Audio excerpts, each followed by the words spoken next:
बड़वानी जिले के पांसमिल में किसानों के अनिश्चितकालीन धरने को मिला बड़ा राजनीतिक समर्थन। पूर्व कृषि मंत्री और कसरावद विधायक सचिन यादव बड़वानी विधायक राजेंद्र मंडलोई के साथ पहुंचे धरना स्थल पर। किसानों से की चर्चा और सरकार पर साधा निशाना। पांसमिल कृषि उपमंडी के बाहर किसानों का धरना 30 अक्टूबर से जारी है। इसी बीच गुरुवार को कांग्रेस के वरिष्ठ नेता और पूर्व कृषि मंत्री सचिन यादव यहां पहुंचे। उनके साथ बड़वानी विधायक राजेंद्र मंडलोई, किसान कांग्रेस जिलाध्यक्ष सिलदार सोलंकी, जयस पदाधिकारी सीमा वास्कले और कई कांग्रेस पदाधिकारी मौजूद रहे। सचिन यादव ने किसानों की मांगे पूरी तरह जायज है। सरकार को तुरंत फसलों का उचित दाम सुनिश्चित करना चाहिए। धरना स्थल पर पहुंचे नेताओं ने किसानों से विस्तार से चर्चा की। कहा कि कांग्रेस हमेशा किसानों के साथ खड़ी है। इस दौरान किसानों ने अपनी समस्याएं रखी। मुख्य रूप से फसल के दाम, भुगतान में देरी और खरीद प्रक्रिया में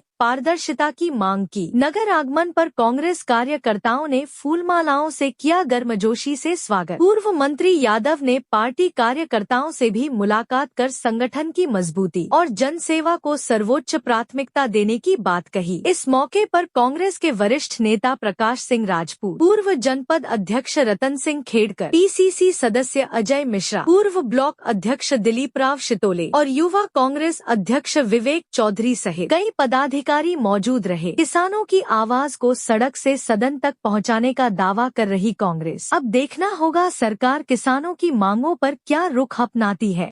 वास्कले जयस नारी शक्ति राष्ट्रीय प्रभारी बड़वानी। और आज हम ये लगातार विक्रम अछाले जी के नेतृत्व में आज जो पांसेमल में किसान आंदोलन का जो चल रहा है 1 सप्ताह से, लेकिन यहाँ की प्रशासन को एकजुट नहीं रह रही, क्योंकि लगातार ये किसानों के लिए मूल्य दामों के लिए जो किसान साल भर मेहनत करके जो उत्पादन करते हैं और ज़मीन से एक सोना की तरह मेहनत करके कमाते जो बीज है, कपास है, मक्का है और जो भावंतन है जो नहीं मिल रहा है। कहीं ना कहीं किसानों के साथ ठगी होती जा रही है। कहीं ना कहीं बड़े बड़े लोग जो बैठे हैं उनके नेतृत्व में सब पूरा षड्यंत्र चल रहा है कि जो भावंतन हमको मिलना चाहिए। अब आज हमारे मंडी में हमारे लोगों के जो कपास का भाव है, मक्का का भाव 1100 और 1000 का भाव, ये बहुत ही कम है। हम हमारे जो किसान भाई जो मजदूरी करके और जो किसानी जो अपने घर की जो जेवर रख के न जो खेती में लगाते, पैसा लगाते, मजदूर लगाते, वो भी नहीं उनको मिल रहा है। तो ऐसे में शासन प्रशासन से हम बोलना चाहते हैं कि जो मूल्य जो है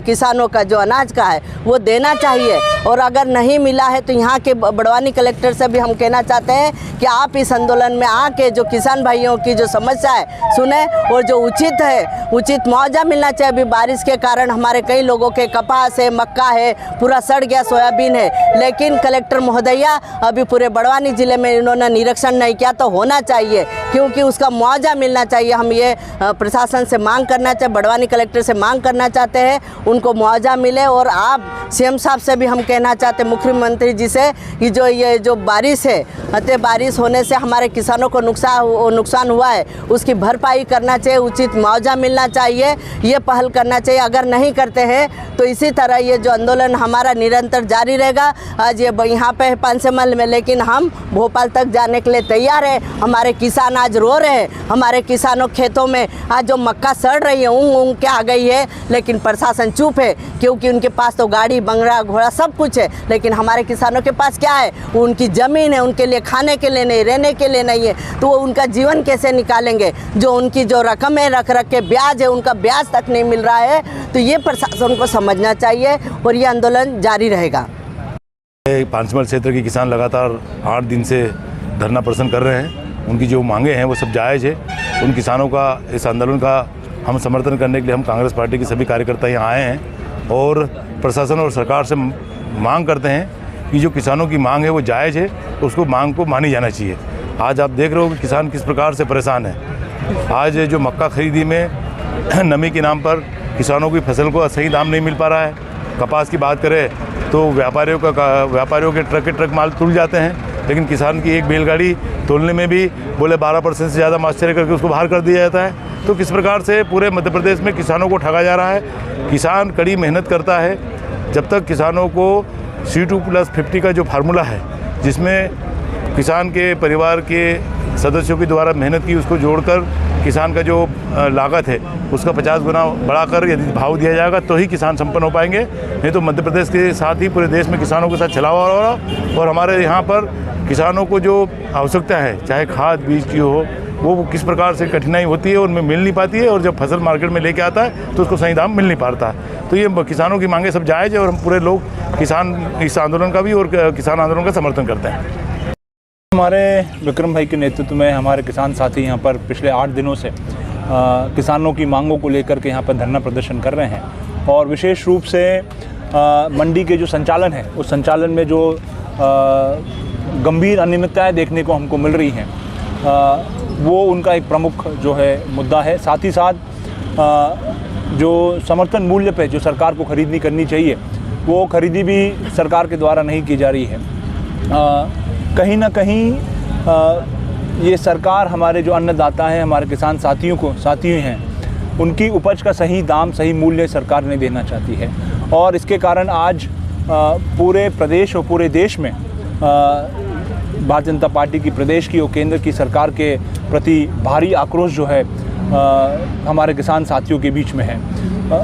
आज समय पर और उनकी मांग के अनुसार हमारे किसान साथियों को खाद नहीं मिल पा रहा है। नकली खाद की शिकायतें लगातार हमको सोसाइटियों के माध्यम से मिल रही है। जो किसान की आवश्यकता है और जो मांग है उस मांग के अनुसार किसानों को खाद नहीं दिया जा रहा है। जो खाद की गुणवत्ता है उस खाद की गुणवत्ता में भी बड़े पैमाने पर जो है हमको लगातार शिकायतें मिल रही हैं और इस तरह की बहुत सारी और बातें हैं। अभी जो मक्का है, मक्के का सही मूल्य, सही दाम नहीं मिल पा रहा है। सोयाबीन में सरकार ने एक ध्यान भटकाने वाली भावांतर योजना की घोषणा जरूर करी है, लेकिन उसका लाभ जो है हमारे किसान वर्ग के साथियों को नहीं मिल पा रहा। हम उनकी मांग है कि ये भावांतर नहीं, सरकार जो है समर्थन मूल्य पर सरकार खरीदी की जाए। सीसीआई की खरीदी जो आज दिनांक तक हमारे यहाँ पर पानसेबल में सीसीआई की खरीदी आज तक दिनांक तक शुरू नहीं हो पाई है और जहाँ जहाँ खरीदी शुरू भी हुई है वहाँ पर भी पूरे विशेष रूप से हमारे निमाड़ वाले और मालवा बेल्ट में जहाँ जहाँ कपास का उत्पादन होता है वहाँ पर सीसीआई के द्वारा जो खरीदी हो रही है उसमें भारी अनियमितताएँ जो है हमको देखने को मिल रही है। तो ये तमाम तरह की बातें हैं जिनको लेकर के हमारे किसान साथी भारी आक्रोश में हैं और किसान साथियों की जो मांग है वो मांगे मैं समझता बहुत जायज़ मांगे हैं। उन्होंने सरकार की तरफ अपनी मांगे प्रेषित करी है और मैं समझता हूँ कि आज सरकार और जो स्थानीय प्रशासन है वो इतना कठोर हो चुका है, इतना तानाशाही हो चुका है कि किसान की और हमारे आदिवासी भाइयों की बात सुनना तो दूर की बात है, कोई नुमाइंदा भी जो है सरकार का यहाँ पर बीच में आकर उनकी बात नहीं सुनी। ये मैं समझता हूँ कि हमारे लोकतंत्र और प्रजातंत्र के लिए एक बड़ा ही गंभीर सवाल है। JTV न्यूज से जुड़े रहने के लिए हमारी खबरों को लाइक और शेयर करें, हमारे चैनल को सब्सक्राइब करें और अपडेट रहे हर छोटी बड़ी खबरों से।